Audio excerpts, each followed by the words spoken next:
안녕하세요. 한국은 이제 그 명절이, 설날이 다 지나고, 연휴가 지나고, 지금 이제 또 일상으로 돌아와서 그 겨울을 아직까지 보내고 있을 텐데요. 지금 제가 사는 이곳은 이제 미국에 있는 동부 쪽인데, 벌써 봄이 됐어요. 기온이 섭씨로 하면 낮 기온이 막 25도까지 올라가고요.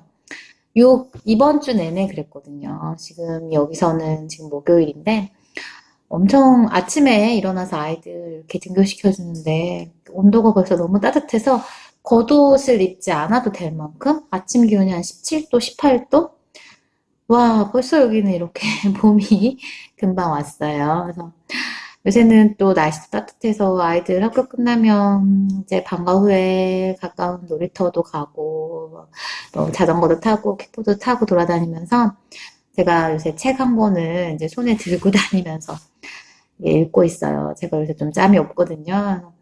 제가 한 달 후 되면 여기 미국에서의 생활을 정리하고 이제 한국으로 가려고 준비를 하고 있습니다. 그래서 지금 뭐 무빙 하려고 박스에 막 이렇게 정리도 하고 집에서 우선 정리보다 집에 버릴 물건이 너무 많아가지고 이것저것 막 버리고 치우고 하다 보니까 책 읽을 시간이 없더라고요. 그래서 잠깐씩 이제 짬을 내서 책을 읽어야 하는데 그럴 시간이 이제 아이들과 함께 있을 때는 이제 아이들한테 집중을 해야 되니까 안 되지만 이제 놀이터나 이제 아이들이 그냥 킥보드를 타거나 이럴 때는 저 혼자 이제 아이들 지켜보기만 하면 되니까 이제 같이 다니면서 한 권의 책을 좀 읽어봤어요. 번역본이죠.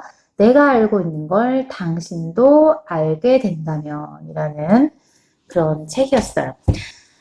이 책은 미국의 코넬 대학교에 있는 칼 필레머 교수라는 사회학자 교수가 되게 오랫동안 이런 사람들의 인터뷰와 이런 인생의 현자들, 이렇게 나이 드신 분들을 거의 한 500명 정도 이렇게 인터뷰를 하면서 자기가 듣고 느꼈던 걸 이제 책으로 이렇게 엮어낸 건데요.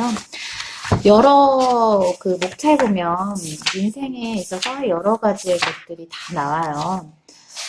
뭐 부부에 대한 것도 나오고 어떤 나를 잘 맞는 짝과 살아가는 법 뭐 이런 것도 나오고 양육에 대한 것도 나오고 직장 뭐 자기의 일에 대한 것도 나오고 행복한 노후 생활을 하기 위해서는 어떻게 해야 되는지 뭐 이런 것도 나오고 그 중에서 이제 제가 제일 관심 있는 건 뭐니 뭐니 해도 이제 양육이겠죠. 아이를 키우고 기르고 하는 데 있어서 많은 시행착오도 겪고 여러 가지들이 많이 있어요. 그래서 우선 대략적으로 책의 내용을 보자면 이제 제가 밑줄을 그은 게 있었는데 저희 이렇게 아이들이 어린 부모들의 나이는 대략 30대에서 40대가 많아요. 그렇죠? 요새는 뭐 아무리 결혼을 좀 늦게 하더라도 40대 정도 되시면 보통은 아이들을 다 낳게 되죠. 뭐 이런 것들 저는 몰랐어요. 자, 근데 대략 30대에서 40대를 우리는 바로 흔적의 시기라고 한대요. 그 흔적의 시기는 이 책에서 보면 소모적인 일들이 너무 많아서 언제 그런 적이 있었나 싶게 순식간에 지난 것처럼 여겨지는 때다. 그게 바로 흔적의 시기다. 우리가 이제 요새는 수명이 길어지고 100세 시대라고 하잖아요. 우리가 100세를 살면서 뭐 30에 결혼을 했건 40에 결혼을 했건 어찌됐든 아이를 낳아서 키우는 동안 아이가 성인이 돼서 키우는 동안 아이와 함께 있을 시간을 보자 20년에서 30년밖에 없다는 거죠. 100세 인생에서 20년과 30년 정말 흔적과 같은 시간일 수도 있어요. 근데 몹시 힘들죠. 너무 바쁘고 아이를 키우다 보면 정말 눈꽃뜰 새 없이 하루가 지나가고 내가 뭘 했나 싶을 정도로 그런 시간들이 바로 흔적의 시기라고 부른다고 하더라고요.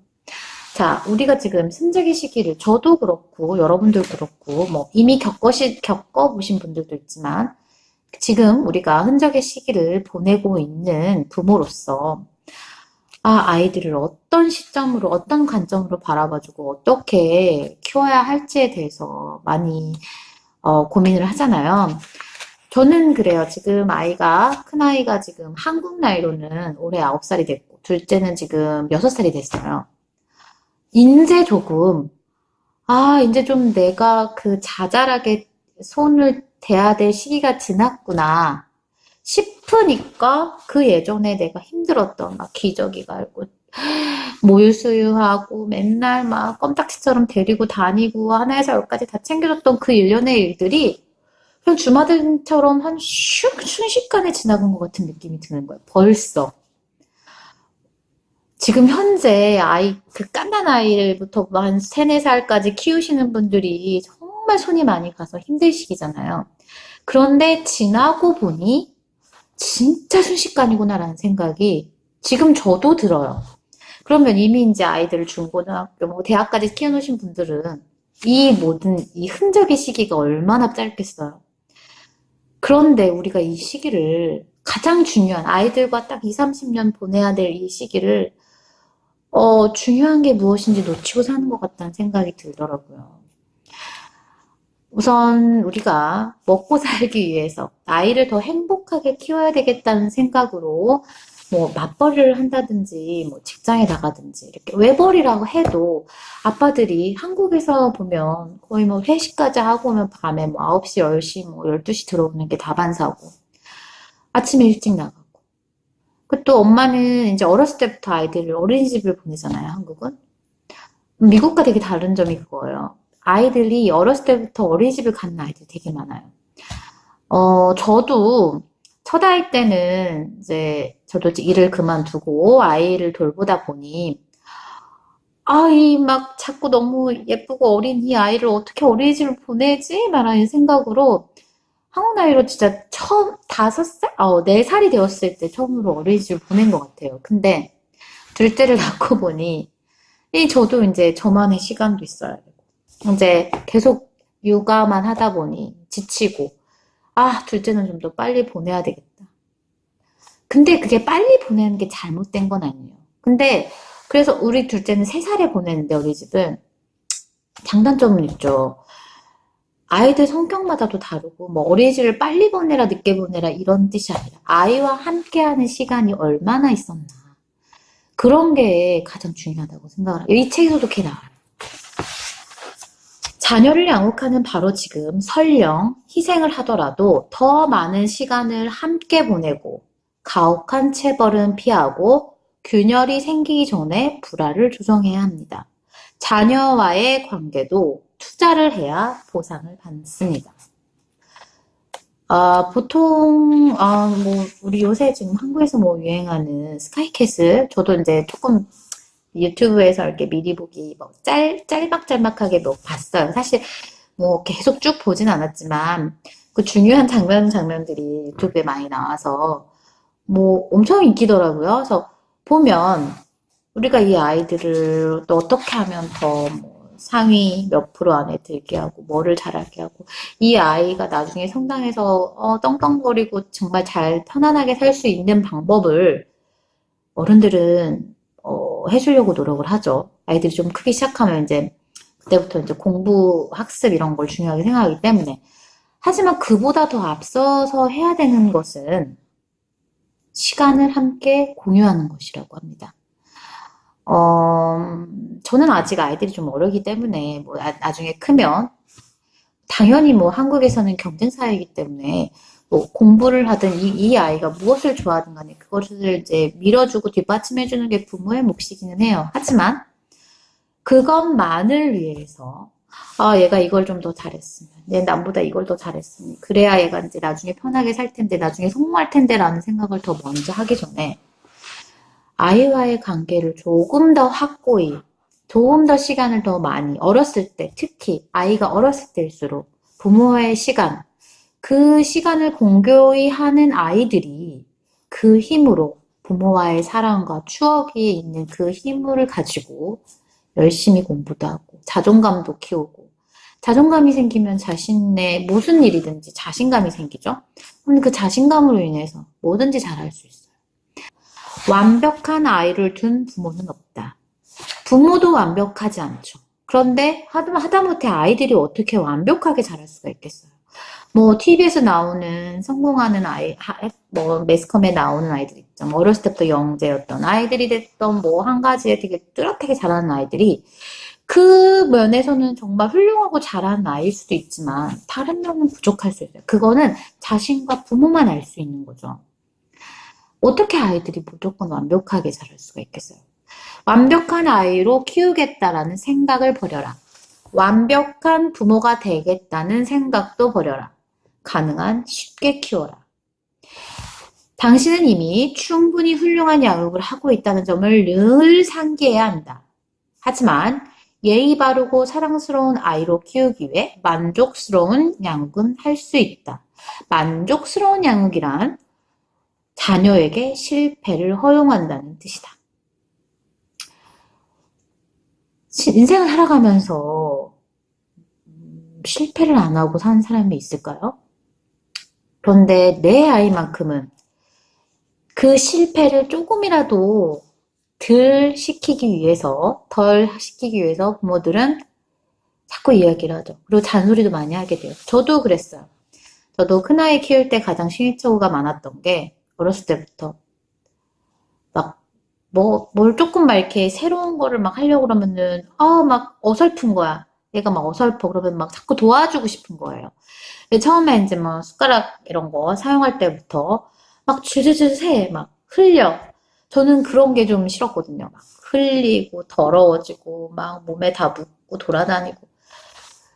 그런데 그렇게 키웠더니 결국 뭐 아이가 자꾸 이제 뭔가 어려운 일 생겼을 때 엄마 하고 쳐다보고 엄마 도와주세요. 자꾸 혼자 하려는 독립심보다 자꾸 쉽게 하는 방향으로 흘러가기 쉽게 변하더라고요. 근데 제가 그렇게 막 깔끔하게 어렸을 때 막 조금만 묻어도 닦이고 막 이렇게 키웠더니 지금은 자기가 커서 지가 알아서 막 먹기 시작하면서부터 그렇다고 자기가 깔끔하지는 않은 거예요. 엄마가 깔끔하게 키웠을 뿐이지 이 아이는 그냥 하고 싶은 대로 하는 거예요. 자기 멋대로. 학교 갔다 오면 막 어찌나 막 옷에 뭐가 많이 묻어있고 막 입에도 뭐가 많이 묻어있는데 닦지도 않아. 다 엄마가 원하는 방향으로 아이가 클 수는 없죠. 이 아이도 뭐 더러운 거 다 알아요. 하지만 그 깔끔하고 더러운 그런 거는 이제 부모가 원하는 거고, 이렇게 막 좀 흘리면서, 이게 더러우니까 이렇게 해야 되겠다라는 걸 학습을 좀 하고 자기가 실패를 해봐야, 다음부터 좀 깔끔하게 이렇게 먹어야겠네라는 걸 깨우치는 거죠. 근데 뭘 하든 간에 막 엄마가 닦아주고 옆에서 이렇게 해주니까 이 아이는 이제 자기가 스스로 뭐를 막 닦고 이러는 거에 신경을 별로 안 쓰게 돼버리더라고요. 이제 누군가 해주겠지 뭐. 그리고 이제 뭐 자기가 거울에 안 보이고 자기 모습이 안 보여서 묻은 게 안 보이면 그냥 뭐 묻어도 모르고 그냥 다니고 그래서 이제 그런 거는 정말 어렸을 때 그런 것들 그리고 이제 제 가장 걱정됐던 게 이 아이가 학교에서나 뭐 사회생활을 하면서 이제 인간관계에 있어서 어떻게 하면 좀 실패를 덜 할까라는 생각을 해서 항상 이제 제가 옆에서 도와주고, 이렇게 한번 해봐, 저렇게 한번 해봐, 친구한테 이런 말 해봐, 이제 그렇게 충고해 줄 수 있는데 제가 자꾸 개입을 해서 이제 도와줬던 거예요. 근데 이 아이는 이제 그런 스타일이 아니었던 거예요. 그러니까 혼자 노는 거 좋아하고, 혼자 있는 시간을 즐기는 아이를 자꾸 이렇게 푸시해서 저만의 방법으로 끌고 가려고 했지만, 이 아이가 이제 어떻게 하면 사회 일원으로 더 잘 할 수 있을까라는 생각을 제가 그때만은 이제 그게 좀 포커스였던 것 같아요. 아이가 가장 부족한 면이었으니까. 그래서 자꾸 이제 제가 개입을 하고 제가 도와주려고 하고. 근데 아이는 모든 아이가 완벽할 수 없듯이 이 아이는 약간 혼자 노는 거, 뭐 약간 혼자 학습하는 거에 대해서는 되게 잘해요. 근데 그런 사회적인 관계, 사회성이 떨어지는 거죠. 저는 이제 그걸 참을 수 없는 거예요. 아니, 왜 내가 어렸을 때부터 얼마나 잘 대화도 해주고, 같이 놀아주고, 얼마나 얘한테 시간을 많이 이렇게 투자를 해서 정말 해줬는데, 얘가 뭐, 부족한 거 없이. 그런데 왜 얘는 왜 사회성이 떨어지지? 저로서는 되게 이해가 안 갔어요. 왜 그럴까? 그런데 이 아이의 성향인 거잖아요. 이거 완벽한 게 없지. 뭐 공부도 잘하고 뭐도 잘하고 뭐도 잘하고 다 말도 잘하는데 사회성까지 좋아야 돼. 막 그런 완벽함을 추구할 수는 없다는 거죠. 이 아이는 우선 인정을 하고 들어가야 되는 거죠. 아, 이런 뭐 학습적인 점에서는 좀, 그래도 내가 신경 덜 쓰게 잘 알아서 스스로 하지. 그런데 사회성이 떨어지니까, 사회성이 떨어지는 거에 대해서 조금씩 내가 이렇게 서포트를 좀 해주면서 도와주는 거를 해야지. 얘는 원래 그냥 사회성이 떨어진 아이니까 인정을 하고 완벽하지 않은 아이를 완벽하게 키우려고 하는 게 아니라 그냥 이 아이가 예의 바르고 사랑스럽고 사람들에게 피해를 끼치지 않는 선에서 더불어 살 수 있게끔 도와줘야 되겠구나라는 생각을 한 게 된 거죠. 자녀들에게 거는 기대를 낮추고 불가피한 실패를 늘 염두에 두라고 말합니다. 문제가 생겼을 때 중요한 것은 대처하는 방법이지 완벽한지 아닌지가 아닙니다. 부모의 덕목은 오직 열린 마음과 아이의 말을 들어주는 자세, 그리고 선의입니다. 아이들의 말을 들어준다. 저는 그건 정말 제가 잘하고 있다고 자부하고 있었거든요. 근데 큰아이가 이제 좀 크면서부터 자꾸 막 이런 얘기를 하더라고. 엄마 왜 엄마는 엄마가 하고 싶은 말만 해요. 내 말을 듣지도 않고 내 말 다 듣지도 않았잖아요. 이렇게 얘기를 하는데 좀 뜨끔했어요. 사실 이제 아이들이 그냥 막 쓸데없는 말도 막 같이 많이 하니까 얘 분명히 뭐 이렇게 얘기하면 쓸데없는 말 할 테니까 그냥 내 선에서 좀 끊고 다른 걸로 화제를 돌려야지 막 이러면서 얘가 막 자꾸 막 그 이야기 한 주제를 가지고 이야기를 할 때 막 자꾸 이상한 얘기를 하려고 치면 제가 막 다른 주제로 이제 넘기려고 하고 막 이런 걸 많이 했어요. 그러다 보니 얘도 이제 느낀 거죠. 그리고 이제 머리가 크니까 말로 표현을 하는 거죠. 엄마는 왜 내가 하는 거 끝까지 말 안 듣고 왜 자꾸 다른 말 해요? 아, 그렇게 얘기를 하니까 저도 할 말이 없더라고요. 사실 그랬거든요. 아이의 말을 끝까지 귀 기울여주고 끝까지 들어주는 거 솔직히 그게 시간이 없어서 그렇게 하는 건 아니에요. 그냥 제 관점에서 그냥 딱 제 관점에서만 보는 거죠. 그냥 이거 쓸데기 없는 말이야. 하지만 아이한테는 중요한 얘기인 거죠. 얘가 꼭 엄마한테 하고 싶은 얘기고. 그래서 저는 제가 한국에 있을 때 그리고 아이가 어렸을 때 못 느꼈던 거를 이제 미국에 와서 이 아이들과 하루 종일 같이 있다 보니 느낀 것들이 되게 많았어요. 우선은 한국에 있을 때와 미국에 있을 때의 차이점을 보니까 우선 한국의 문화는 아침 일찍 우선 아이들이 유치원이 됐든 어린이집에 됐든 엄마들이 보내잖아요. 이제 보내고 나면 한국의 어린이집 같은 경우에는 뭐 9시에 가서 뭐 3시, 4시 뭐 어떻게 보면 맞벌이 부부들은 더 늦게 끝나던데 저같이 그냥 집에서 있는 주부들의 입장에서 봤을 때는 아이들이 3시 정도에 끝나서 뭐 3시 반 뭐 이 정도에 되면 거의 다 오잖아요. 유치원도 마찬가지로 유치원은 조금 더 일찍 끝날 수 있죠. 뭐 방과 후 뭐 이런 걸 안 하면. 그래도 어찌됐든 하루 종일 이렇게 그런 단체 생활을 하는 경우가 되게 많아요. 근데 이제 우선은 저도 한국에 있다 보니 그런 어린이집과 유치원에 보내서 편한 거를 느껴본 거예요. 물론 저는 이제 딱 둘째 같은 경우는 어린이집 딱 1년 보내고 미국으로 와서 되게 이 갭 때문에 많이 황당했었는데 미국은 그러니까 여기선 초등학교가 킨더부터잖아요. 만 5세. 만 5세 킨더에 들어가기 전까지는 대부분이 엄마들이 데리고 있거나 아니면 어린이집도 만 2세가 되면 일주일에 2번, 만 3세는 일주일에 3번, 만 4세 일주일에 4번. 그렇게까지밖에 안 하고 9시부터 1시까지 딱 점심만 먹고 오는 거예요. 그래서 진짜 내가 혼자 있는 시간은 딱 2-3시간. 왜냐면 애들 보내고 나서 뭐 청소하고 뭐 빨래하고 뭐 청소는 매일 하진 않지만 어쨌든 뭔가 좀 끝내고 보면 금방 점심시간이고 뭐 간단히 점심을 먹고 애들 데리러 가면 다시 또 그 아이랑 하루 종일 있는 거잖아요. 그거 딱 한 3시간 정도 빼면 4시간이 없죠. 지금도 그래요. 지금도 얼른 이제 좀 있으면 또 어린이집 데리러 갈 시간, 프리스쿨 데리러 갈 시간이고. 그렇게 엄마들의 그 여유 시간이 없어요. 미국은.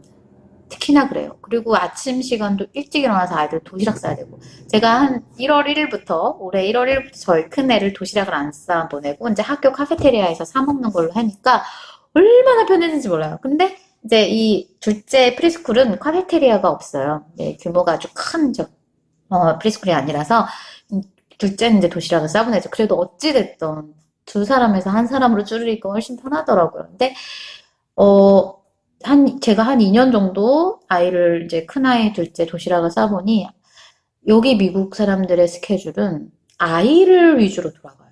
엄마, 아빠가 직장을 다니던 안 되든 간에, 엄마, 아빠가 직장 시간이 언제가 됐지, 그 출근 시간은 약간 탄력적이죠. 왜냐면 이제 일하는 총 시간만 잘 자기가 지키면, 아이의 드랍부터 이제 픽업까지 모든 시간은 엄마와 아빠와 함께 해요. 아니면 이제 뭐 보모 같은 걸 둬서 하시는 분도 있지만 극히 드문 것 같아요. 여기 보면. 근데 그렇게 이제 아침에 일어나면 거의 여름 같은 경우에는 이제 해도 정말 빨리 뜨거든요. 그래서 한 5시 반, 6시에 일어나서 도시락 싸고 뭐 아침 준비하면 1시간 후딱이죠. 뭐 아침 시간은 그렇게 일찍 시작하지만 바쁘게 돌아가요. 그래서 애들 보내고 나면 대충 설거지하고 정리하고 뭐 하고 뭐 커피 한 잔 하고 나면 이제 둘째 데리러 올 시간이 됐고. 그래서 이제 그러다 보니 아이들과 함께 할 시간이 진짜 많은 거예요. 한국에 있을 때는 내 시간이 좀 많아서 편했다면 여기는 내 시간이 없는 대신 아이들과 함께하는 시간이 늘었어요. 근데 처음엔 좀 우울하다는 생각이 들었죠. 왜냐면 한국에서 그런 어린이집의 편한 맛을 봤기 때문에. 그런데 다행인 건 이 미국의 그 직장 문화가 아이들이 학교에 아니면 뭐 어린이집에 무슨 행사가 있어요. 그러면 이제 행사가 가끔 많아요, 여기는. 그러면 이제 부모님 초대해서 막 아이들 제복낚시도 하고 아이들이 뭘 했는지 막 보여주고 막 이제 부모랑 약간 얘기도 하고 이런 행사들이 뭐 한 달에 한 번 정도씩은 있었던 것 같아요. 그러면 아빠 직장에서도요. 잠깐 아이 행사가 있어서 나갔다 오겠습니다. 외출이 됐든 뭐 반차가 됐든 이런 거 쓰는 거 정말 개의치 않아요. 그냥 당연히 갔다 와야지. 잘 갔다 와. 여기는 아이를 위주로 하는 문화가 정착된 미국이고, 한국은 아이가 막 뭐, 잠깐 그냥 엄마 아빠 모여서 브런치 정도 하는 그런 이벤트예요. 그런데 꼭 가야 된다고 얘기를 해요. 우리 한국은 이제 맞벌이 경우에는 뭐 둘 중 하나가 꼭 간다던가 그러죠. 근데 맞벌이가 아닌 이상 엄마만 가는 경우가 한국은 진짜 많잖아요. 근데 미국은 엄마, 아빠 다 와요. 제가 처음에 되게 놀랐던 게, 은유 프리스쿨을 이제 처음에 왔을 때는 만 2세 반이었다가 이제 한 몇 달 지나서 만 3세 반이 됐어요. 그래서 이제 입학 설명회 식으로 이제 만 3세에 뭐를 하겠습니다 하고 이제 간단히 진짜 딱 한 30분 이렇게 이야기를 듣는 시간이었어요. 근데 평일이었거든요. 평일 한 10시? 뭐, 이 정도에 프리스쿨에 와서 이제 그 얘기 듣고 뭐 하는 내용인데, 이미 이제 2살 반을 거쳐서 왔기 때문에 어떻게 돌아가는지도 알고 그냥 대충 엄마만 가서 들어서 이제 간단히 적고 필요한 것만 알면 되는 거예요. 근데 저는 저희 신랑한테 당연히 우리 한국 문화로 치면 뭐 회사 다니는데 뭐하러 와? 엄마만 가면 되지. 그래서 당연히 저는 그냥 저건 신랑이나 저나 그렇게 생각해서 저만 갔어요. 아빠가 안 온 집은 저밖에 없었어요. 다 엄마 아빠가 다 와 있더라고요. 깜짝 놀랐어요. 그 30분 그런 거 얘기를 들으려고 엄마 아빠가 다 와서 직장에 다니시는 맞벌이 부부까지도 다 와서 꼭 참석을 하고 아이를 안아주고 선생님하고 얘기를 하고 그러고 다시 직장으로 돌아가더라고요. 정말 대단하다. 어떻게 그러지? 그 다음부터는 이제 생각이 바뀌었죠. 저희 신랑도 이제 이런 미국의 문화를 알기 시작하면서부터 아이들의 행사는 부모가 꼭 참석해야 되는구나. 그리고 미국에서는 그게 당연하다고 생각을 하는 거예요. 그래서 저는 미국 사람들의 문화가 아이들을 위해서, 아이들 위주로 돌아가고 있고, 어떻게 보면 이제 여기는 너무 넓잖아요. 차가 없으면 어디 마트 하나 다닐 수가 없어요. 그러다 보니 아이들이 중학교, 고등학교까지 돼서도 아이가 차가 없으면 엄마 아빠가 친구네 집 놀러 가도 태워다 주고 와야 되는 거죠. 그래서 한국에서 보면 그 이들의 그런 형태가 헬리콥터맘? 뭐 이렇게 비춰질 수도 있죠. 하지만 그게 아니에요. 아이들이 학교나 여기에 드랍이라고 하거든요. 드랍업 할 때, 데려다 줄 때, 차에서 데려다 주거나 뭐 걸어가서 데려다 주거나 할 때 부모들은 항상 아이의 의견을 물어봐요. 저는 아침에 너무 정신없이 바빠서 막 애들 옷, 안 입으면 뭐라고 소리 지르고 막 빨리 신발 신어, 빨리 자켓 입어 막 이러고 막 계속 잔소리를 해대면서 교문 앞까지 같이 데리고 가는데 미국 부모들은 기다려주더라고요. 다 됐니? Are you ready? 항상 그걸 물어봐요. 그리고 나서 아이가 막 장난치다가 지각을 할 수 있죠. 근데 지각을 했을 때 느리게 준비를 했더니 학교를 지각하는구나. 그렇다고 해서 뭐 학교 지각을 해서 막 큰 얘한테 피해를 주는 건 아니지만 그러면 엄마 아빠의 직장도 늦어지고 그러면 서로한테 많은 사람들한테 피해를 끼치구나라는 걸 스스로 깨우치게끔 하는 거예요. 우리는 계속 잔소리로 얘기하잖아요. 그러면 잔소리로 얘기하면 애들이 몰라요. 그냥 계속 맨날 그러는 거죠. 저도 아직까지 그거는 못 고치겠더라고요. 그래서 정말 저도 반성을 많이 했어요. 항상 아이들한테 물어봐 주는 거. 너 준비됐니? 너 이제 학교 갈 수 있겠어? 아이들이 스스로 하게끔 하고 잘 도와주진 않아요. 아이가 도움을 요청했을 땐 도와주지만, 그거는 바로 아이를 독립적인 주체로 보고 인격적으로 대하는 거죠. 우리는 막 소리 지르잖아요. 뭐, 저만 그런가? 하여튼, 빨리, 막 이게 아침에는 이게 빨리빨리가 입에 배워가지고, 이제 그런 문화적인 차이인 것도 있죠. 우리나라 같은 경우에는 이제 학교에서 약간 이제 지각을 하거나 뭐 이런 거에 대해서 약간 규제를 많이 하고, 근데 미국은 아직 그런 것까지는 막 심하게 규제를 안 하죠. 이제 중학교 가면은 각자 자기가 이제 교실과 시간, 강의에 맞춰 들어오기 때문에 그거는 이제 피해가 갈 수 있지만, 초등학교까지는 그리고 아이들이 일찍 자고 일찍 일어나는 게 일반적이거든요, 여기는. 그래서, 여러 가지로 참 그런 게 있죠. 그래서 열린 마음으로 아이들의 얘기를 들어주고, 아이와 시간을 함께 공유해주고, 아이를 인격적으로, 그 아이의 의견을 항상 물어봐 주는 게 부모의 덕목이라는 걸, 이 책에서는 다시 한번 이제 저한테 일깨워주는 거예요. 우리가 완벽한 부모, 완벽한 양육은 없듯이 완벽한 아이도 없잖아요. 그렇지만 만족스러운 양육이 되게끔 하려면 우리가 우리의 노후를 아이들이 책임져 준다라고도 할 수도 있어요. 왜냐면 우리 노후에 우리가 돈이 많고 아무리 잘 살면 뭐예요. 이 아이들이 나중에 실패를 겪고 너무 힘들게 살아요. 그러면 그건 노후의 행복이 아닌 거죠.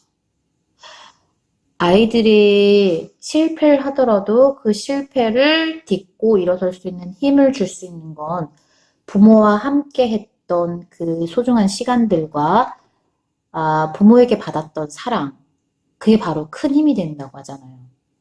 그런데 우리가 가장 중요한 거, 우리의 시간을 아이들과 조금밖에 내어줄 수가 없죠. 정말 바쁜 일상을 보내고 있잖아요. 네, 저 같은 경우에는 이제 집에 있으니까, 또 미국에서는 더 아이들과 같이 있으니까, 얘기를 하는 게 되게 많죠. 우선은 첫 번째 제가 가장 중요하게 생각하는 건 아이들이 학교에 갔다 오거나, 어린이집을 갔다 오거나, 뭐 유치원을 갔다 오거나, 갔다 오면, 그때 있었던 일들을 그 즉시 물어보는 게 좋다고 생각해요. 아이들이 갔다 오자마자 물어보지 않으면 잘 까먹어요. 그래서 이제 뭐 저는 이제 차로 이제 데려다 주고 데려오고 둘째는 그러고 이제 첫째는 학교 가까운 걸어서 오는데 걸어서 오면서 뭐 간식을 먹으면서라든가 뭐 이런저런 얘기를 해요. 그러면은 이제는 매일 그렇게 반복이 되니까 아이가 오자마자 막 저희 큰애 같은 경우는 저 멀리 교문에서부터 막 엄마 하고 막 뛰어와서 말아가 안고 엄마 나 오늘 엄마한테 할 얘기가 있어요. 엄마 나 오늘 할 얘기가 있어요. 엄마가 나 오늘 뭐 되게 잘한 게 있어요. 엄마 나 오늘 이거 칭찬받았어요. 그래서 이제 저한테 자랑하고 싶은 것들을 막 늘어나요. 귀엽죠. 근데 그 시간이 너무 행복해요, 저한테는. 아이가 나한테 이렇게 말을 해주고 내가 들어줄 수 있는 시간이, 특히 남자아이들은 이제 사춘기가 되면 말 잘 안 한다고 하잖아요. 그래서 이 얼마 안 되는 그 시간을 정말 소중하게 해야 되겠구나. 두 번째는 시간을 길게 보내는 게 중요한 게 아니라 짧더라도 그 아이가 원하는 걸, 원하는 놀이, 원하는 걸 같이 하는 거예요. 게임이 됐든 뭐가 됐든 간에.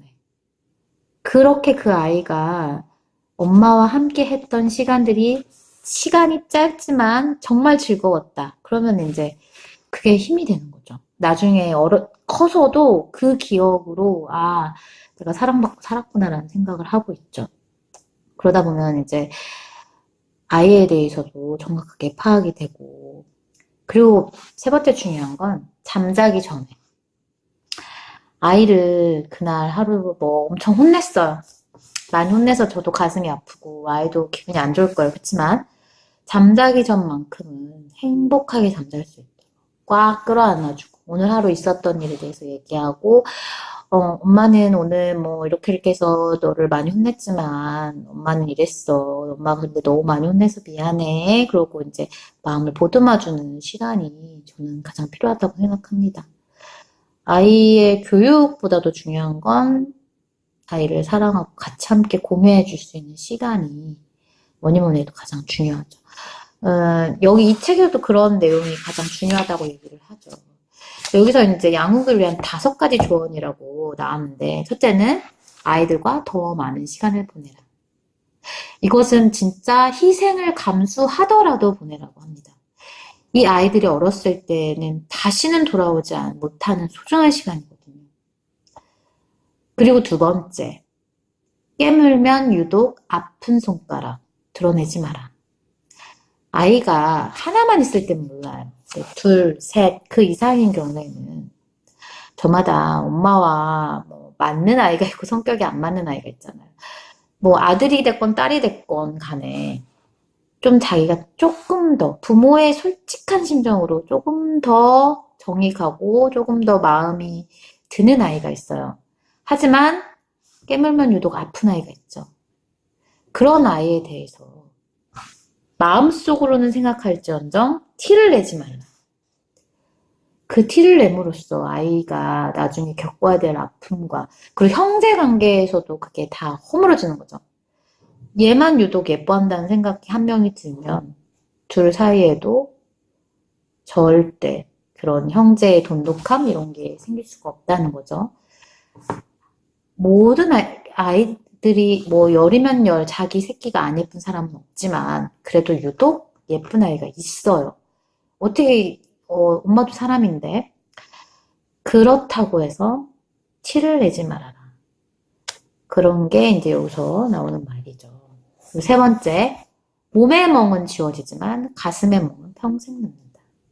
우리가 훈육을 할 때 한 번쯤 아이에게 매를 안 들어본 사람은 없을 거예요. 하지만 그것이 아이들을 훈육하는 좋은 방법은 아니라는 거죠. 저도 알고는 있지만 뭔가 이성적으로 막 안 되고 정말 정말 그럴 때 아무리 해도 말을 안 들을 때는 저도 매를 몇 번 대봤죠.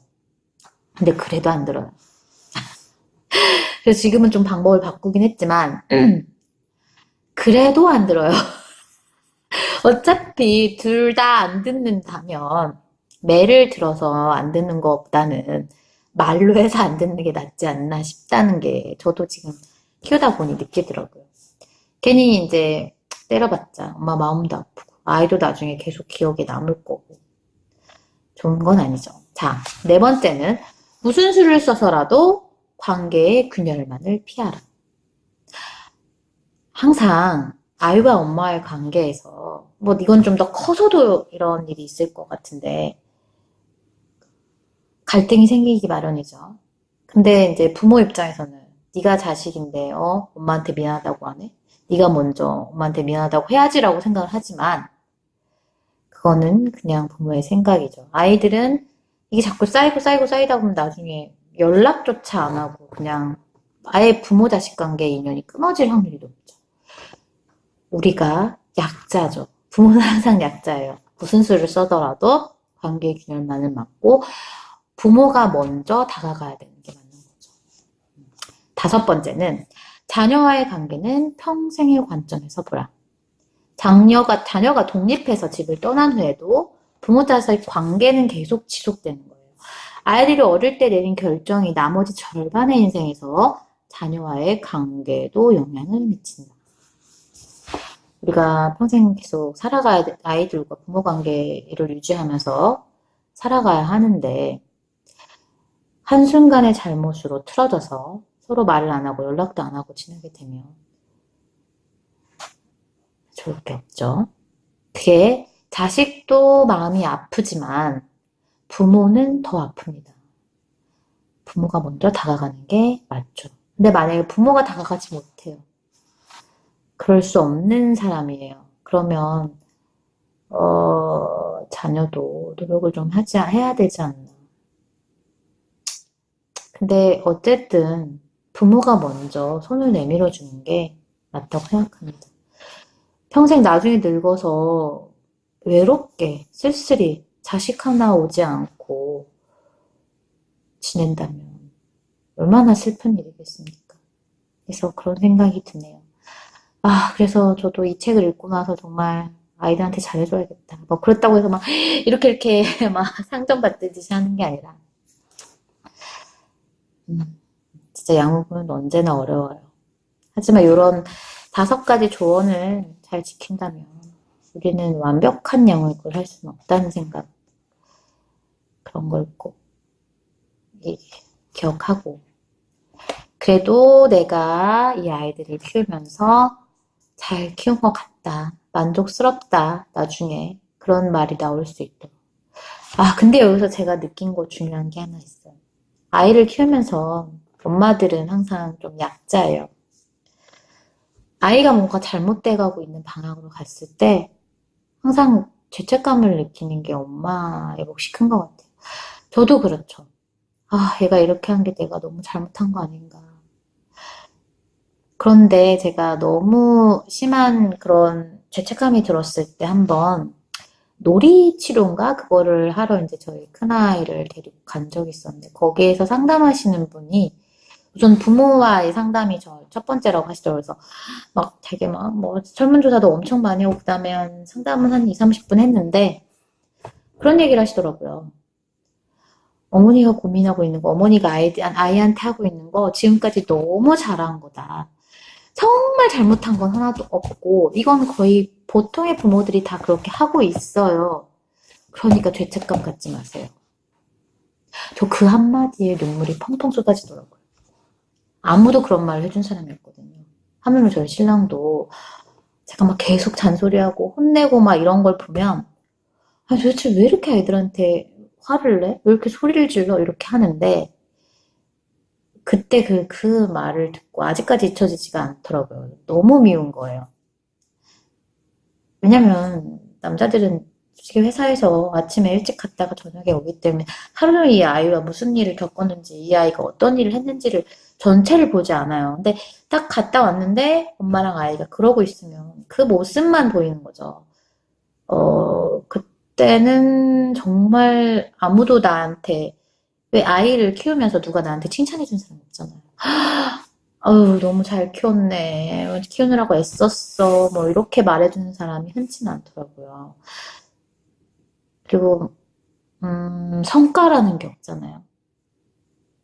뭐, 아이가 100점 시험지 받아왔어? 그럼, 막 엄마 칭찬, 이거는 엄마가 받을 칭찬이 아니에요.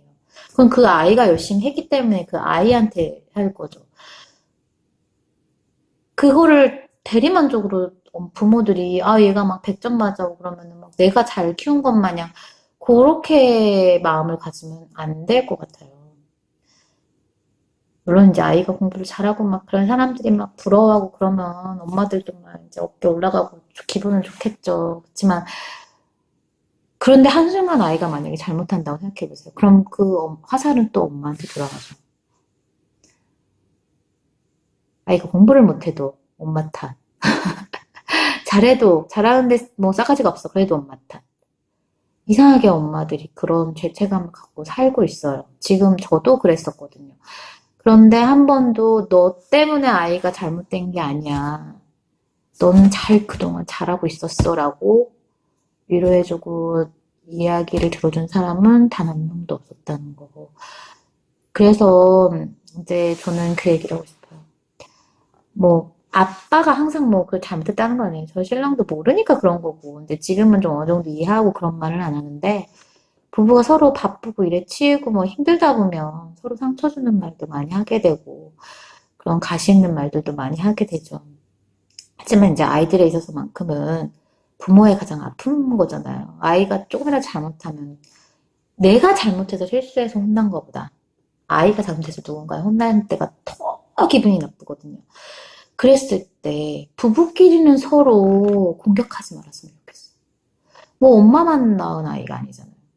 부부 서로 엄마 아빠가 서로 간에 위로해주고 공감해주고 힘이 돼줘야 되는 사이인데 서로 네가 잘했네, 네가 이래서 그래, 네가 저래서 그래 그렇게 말을 하면 그 상처가 그 기억이 그 말들이 평생 남아요.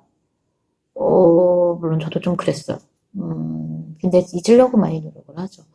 하지만 이제 그런 일들이 튀어나올 때마다 이제 막 신랑이 했던 그런 말들 막 떠올리면 너무 기분이 나쁘고 화가 나죠. 그러면 이제 저도 같이 막 공격을 하게 되는 거예요.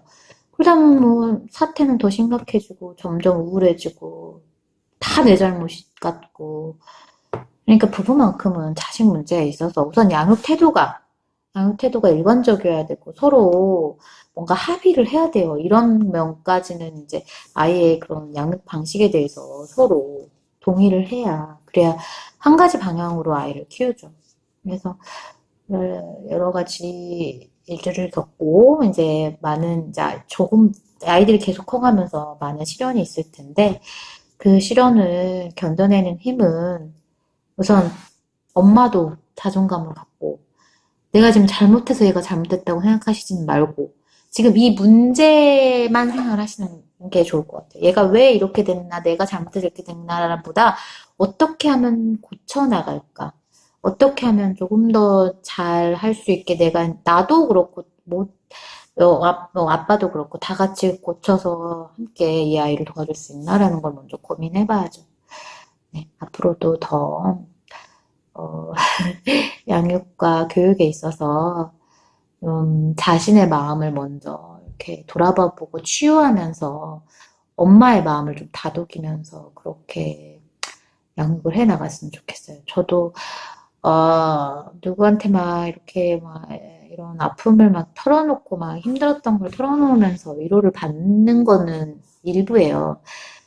내 자신이 나를 위로해줘야 돼요. 그게 그런 거를 해봐야 이제 하는 게 오히려 저한테도 도움이 되더라고요. 남들한테 아무리 얘기해봐도 나의 입장이 돼서 그 아이를 키워보지 않았기 때문에 그 다들 아이를 키우는 입장에서 뭐든지 한두 가지씩은 힘든 것들이 있거든요. 그러면은 이제 뭔가 공감이 되는 부분도 있지만 안 되는 부분들도 분명히 있을 거란 말이에요. 그래서 다른 사람들한테 위로를 구한다기보다 서로 부부끼리 위로를 하고 격려해주면서 그리고 엄마는 특히나 죄책감 갖지 말고 자기 스스로 마음을 다스리면서 한 번 더 이제 한 발짝 뒤로 물러서서 아이를 조금 더 객관적으로 보고 아이와 나와의 관계 그리고 시간을 많이 공유하는 거 그게만큼 어렸을 때 중요한 게 없는 것 같아요.